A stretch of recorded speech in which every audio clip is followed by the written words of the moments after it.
से मिल रही है, जहां लॉकडाउन के बाद मशहूर दरगाह हजरत निजामुद्दीन औलिया की दरगाह को खोलने की तैयारी की जा रही है। मशहूर दरगाह हजरत निजामुद्दीन औलिया की दरगाह जल्दी खुलेगी और आज शाम असर की नमाज के बाद दरगाह कमेटी की मीटिंग बुलाई गई है। दरगाह को ज़ायरीन के लिए खोलने की तारीख का आज ऐलान किया जा सकता है। इस मीटिंग के बाद ये ऐलान किया जा सकता है कि आखिर किस तारीख से ये दरगाह को खोला जाएगा, क्योंकि कोरोना की वजह से तमाम जो मजहबी मकामात है उनको बंद कर दिया गया था, पाबंदी आयद की गई थी। और अब जो खबर मिल रही है उसके मुताबिक हज़रत निज़ामुद्दीन औलिया की दरगाह को खोलने पर बातचीत हो रही है। लॉकडाउन के बाद मशहूर दरगाह हज़रत निज़ामुद्दीन औलिया की दरगाह को खोलने की तैयारी हो रही है और आज शाम बाद नमाज असर दरगाह कमेटी की अहम मीटिंग बुलाई गई है। शुएब रज़ा ज़्यादा जानकारी के साथ जुड़ रहे हैं। शुएब, क्या जानकारी आपके पास? देखिए शाहबाज, चूंकि हम देख रहे हैं कि लॉकडाउन के बाद से ही और लॉकडाउन के दौरान भी जो भी बड़े जो धार्मिक स्थल है या ऐसी इबादत गाहें हैं उनको बंद रखा गया है जहां पर लोग ज़्यादा भीड़ में इकट्ठा होते हैं। दिल्ली जामा मस्जिद की बात करें या हज़रत निज़ामुद्दीन औलिया की दरगाह की बात करते हैं, यहाँ भी बड़ी तादाद में जो लोग हैं वो आते हैं। ख़ासतौर पर निज़ामुद्दीन औलिया की दरगाह पर बड़ी तादाद में ज़ायरीन आते हैं, लेकिन कोरोना की वजह से इसको बंद रखा गया है।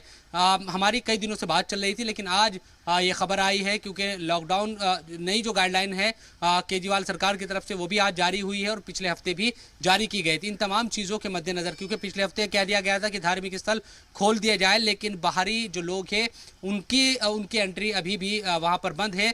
तो क्या अब सोशल डिस्टेंसिंग का पालन करते हुए, क्या नियमों और कानून को मानते हुए ज़ायरीन को एक तरीके से अंदर जाने की इजाज़त मिलेगी क्या? इन तमाम चीज़ों को लेकर आज असर और मगरिब के जो बीच में या मगरिब के बाद भी एक मीटिंग होनी है दरगाह कमेटी की, जिसमें डिस्कस किया जाएगा। क्योंकि इसके पीछे के दो तीन ऐसी वजह है कि जो दरगाह के आसपास की जो दुकानें हैं उनको एक तो भारी जो नुकसान है माली तौर पर वो उठाना पड़ रहा है। पिछले एक साल से उनका जो कारोबार है बुरी तरह से मुतासिर है और जो हज़ारों लोग आसपास की दुकानों में काम करते हैं उनके सामने रोजगार की दिक्कत पैदा हो गई है। तो ये तमाम जो चीज़ें हैं इसकी वजह से अब दरगाह कमेटी ये कोशिश कर रही है कि सोशल डिस्टेंसिंग का पालन करते हुए, नियम और कानून को मानते हुए, गाइडलाइन को मानते हुए यहाँ पर एक तरीके से दरगाह में अब ज़ायरीन को आने की इजाज़त दी जाए।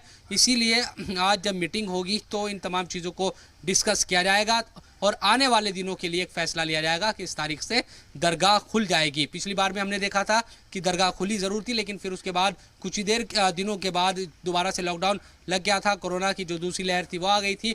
ऐसे में इस बार ये कोशिश की जाएगी कि गाइडलाइन का पूरी तरीके से उसको माना जाए, उस पर अमल किया जाए, सोशल डिस्टेंसिंग का पालन कराया जाए तमाम लोगों से और उसी के आधार पर फिर अब दरगाह को खोला जाए ताकि बाहर से ज़ायरीन भी यहाँ पर आ सके और जो आसपास के जो लोग हैं जिनका सीधे तौर पर एक तरीके से रोजगार भी जुड़ा है दरगाह से, चाहे वो गेस्ट हाउस चलाने वाले लोग हो या फिर जो फूल बेचते हैं, जो चादरें हैं वो बेचते हैं, तमाम जो चीज़ें हैं उन तमाम लोगों को फिर से रोजगार भी मिल सके। शाहबाज, शुएब, आपने बहुत तफसील से जानकारी दी। एक चीज़ और आपसे समझना चाहेंगे कि आज असर की नमाज के बाद इस बात का ऐलान कर दिया जाएगा कि कौन सी तारीख से ये दरगाह खुलने जा रही है।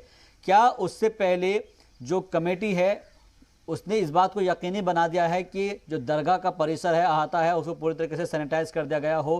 क्योंकि अमूमन वहाँ से तमाम जो अलग अलग जगहों से लोग आते हैं, तो कोरोना की गाइडलाइंस के मद्देनज़र जो सैनिटाइजेशन की जो मुहिम है, जो प्रोसीजर है, वो पूरा हो पाया है?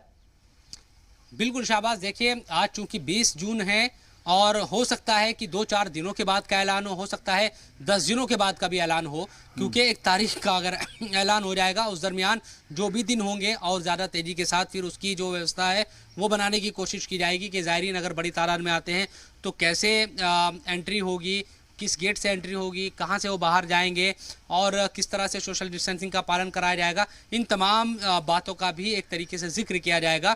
दरगाह खुलने से पहले इन तमाम व्यवस्थाओं को चुस्त दुरुस्त किया जाएगा, इंतज़ाम ये तमाम किए जाएंगे, क्योंकि अगर भीड़ इकट्ठा होगी या इस तरह से वहाँ पर बिल्कुल वो हालात दोबारा से पैदा ना हो पाए, इसलिए कोविड-19 की जो गाइडलाइंस है उसकी पासदारी करनी होगी।